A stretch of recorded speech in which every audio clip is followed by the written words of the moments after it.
krátkom živote som mal možnosť učiť sa, aj učiť rôznymi spôsobmi v rôznych krajinách. Na divadle sa mi páči to, že dokáže z reality urobiť kúzlo a z kúzla realitu.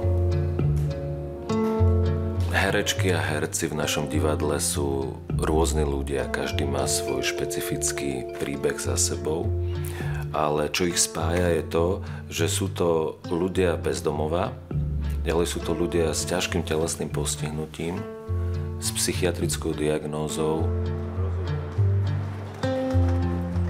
Ale za tie roky, už to bude takmer 10 rokov, čo robíme divadlo s ľuďmi bez domova.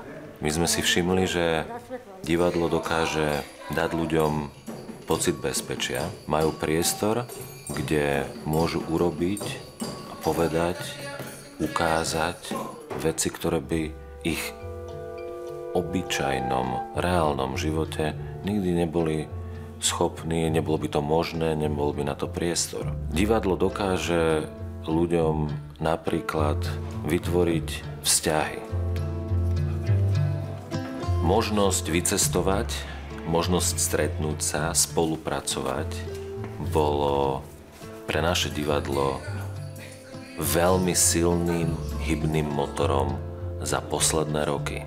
Bez účinného nástroja vzdelávacieho a výmeny skúseností, akými je dnes Erasmus+, by nebolo, väčšina z týchto vecí by nebola možná.